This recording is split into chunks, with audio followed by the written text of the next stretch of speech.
three perspectives here, or a range of perspectives: past, present, future.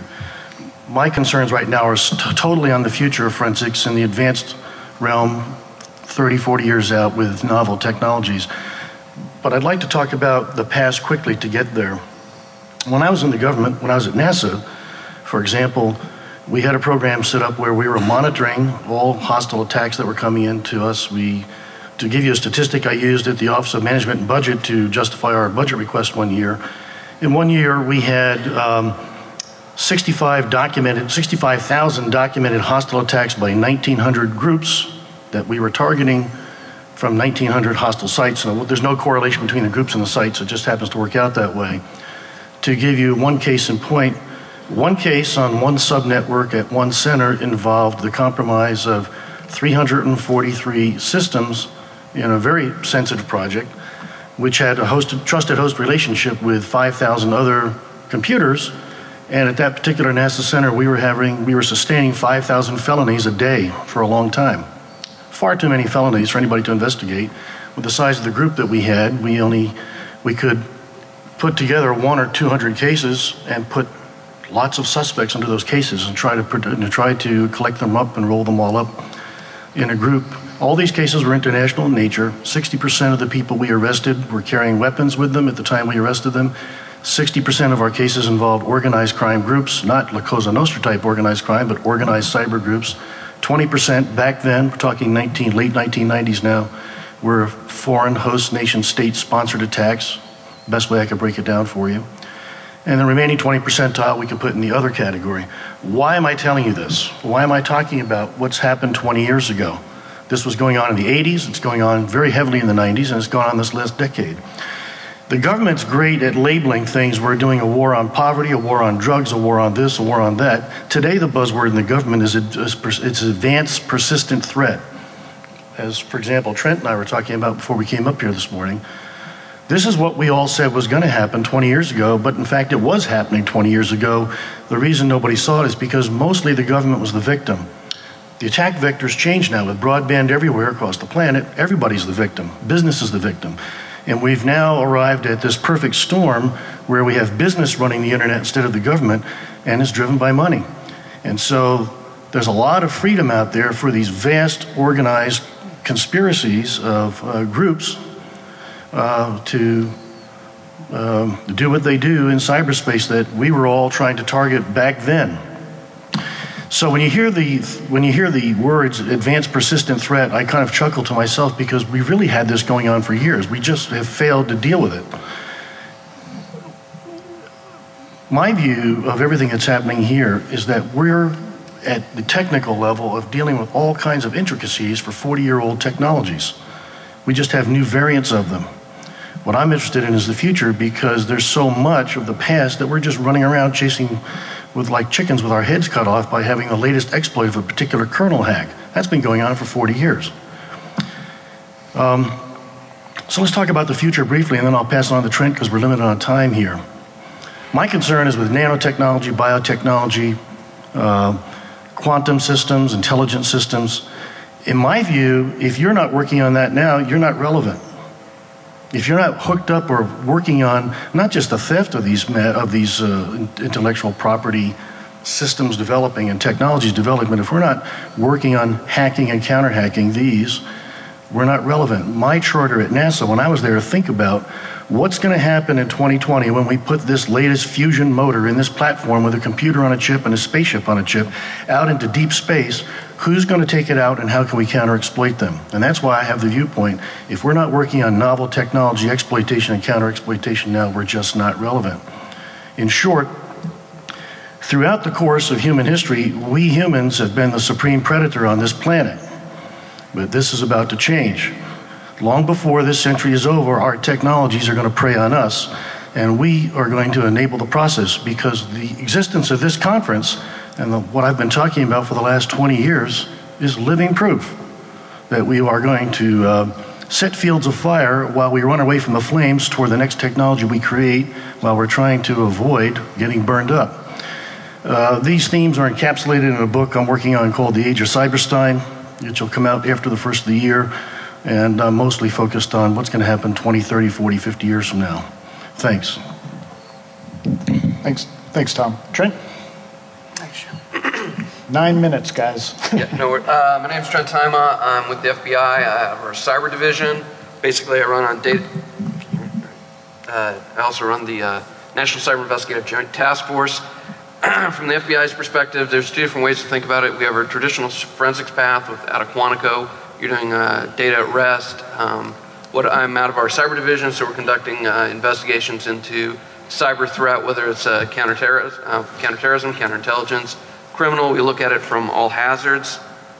The biggest thing that I would bring up that we're seeing is emerging, especially from the focus of this panel is forensics and cyberspace with TCP/IP is looking at that data in motion. Some of the challenges we're going to be looking at is moving away from the forensics, traditionally data at rest, but more into the cloud computing and worldwide, because it's the interconnected networks that we're all on. How do we trace it back?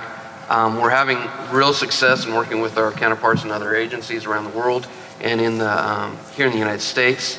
For example, the arrest last week that we were working with earlier this summer and just last week, we worked with the Spanish authorities and the Slovenian authorities where they arrested people responsible for the Mariposa botnet.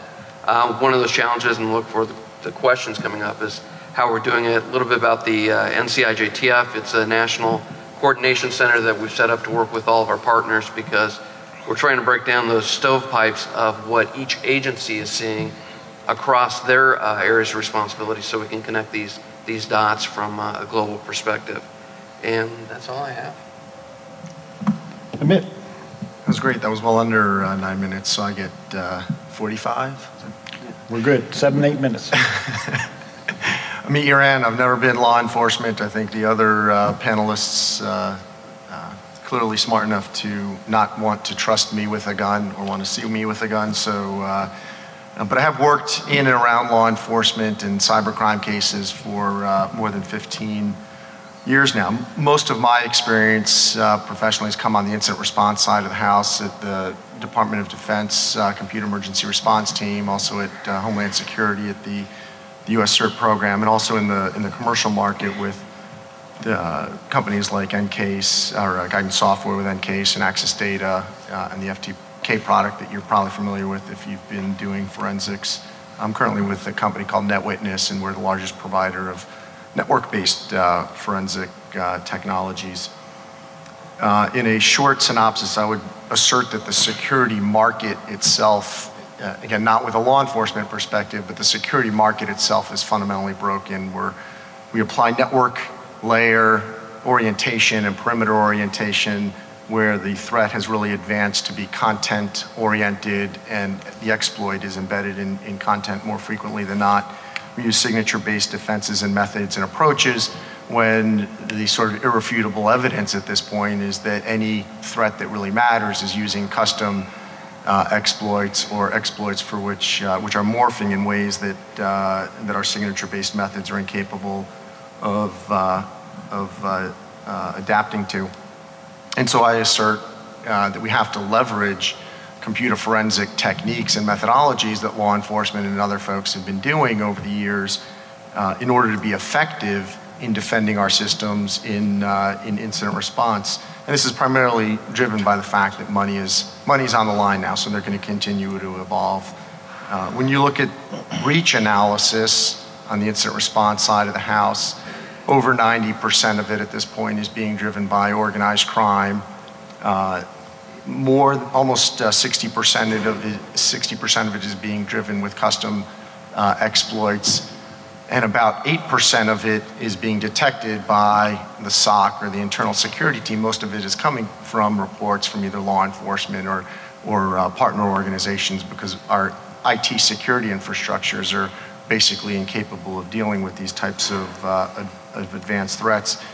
And the startling concern is about 30% of the breaches at this point also involve some level of sophistication to apply anti-forensic techniques to their exploits. Part of the theme to the panel is to talk about some of the data management challenges. So just to throw some numbers out to the group, at one recording point, we're capturing about 2 to 3 petabytes per day, looking at about 50,000 simultaneous sessions per second, where basically in order to do the application layer analytics, we're extracting out about 30, on average 30 pieces of data to look at per second per session, which translates into about 90 million pieces of metadata per minute.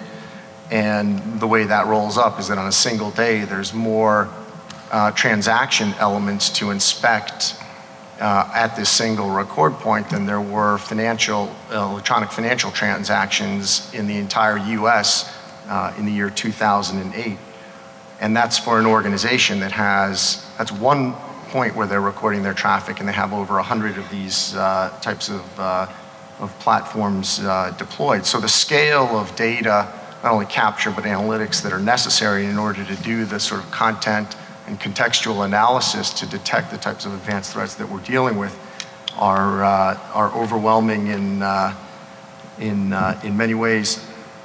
I would also comment to some of the other panelists that I would submit that the cyber war analogy is actually a terrible one for us to adopt. I think it really drives the community to one of helplessness and sort of relying on a government-oriented defense or protection when I don't think one is practical or available.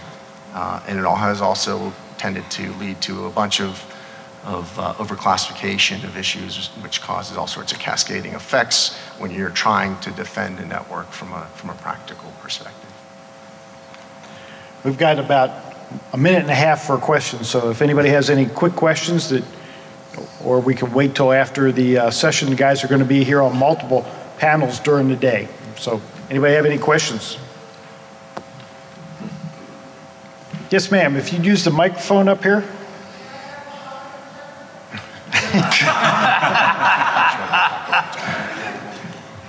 You gotta ask a good question. That's pretty good. Yeah. Maybe the only one. Hey, microphone's right behind you. What does the 3 stand for in NW3C? What is the 3 C's? National White Collar Crime Center. Collar Crime Center. My question is for, I believe, Tom, ex-NASA. You stated that you believe that you don't see enough agencies doing research and exploitation or counter-exploitation. Was that true? Is that true? Well, I'm not sure I said exactly that. I said my concern is the cybercrime problem today is vast and it's overwhelming. It's overwhelming law enforcement and everybody. What my concern is that we failed as a nation to deal with this issue when we had plenty of indicators, and the government was told in spades for decades to deal with it up front before we made it a commercial internet. My focus is on novel advanced technologies and how they're going to be exploited in the future. It's with the hope that maybe by working on things in advance that we might be able to forego the problems we've had with cyber. The problem is that cyber is embedded in everything we do. So as we engage in biotech engineering and nanotech and other things, we're using cyber programming techniques alongside of biological mechanisms and other things that we're creating to program things that we're going to use in the future, new devices. And my concern is this is going to turn into from a digital Wild West to an all-sourced advanced technology Wild West in a very, very short time. And that's what I was focusing on. All right, thank you. Well, unfortunately, we're out of time now. The next panel will be these folks, and you'll see some of these guys again in the second panel. So thanks for coming, and hope you stay for the rest of the panels.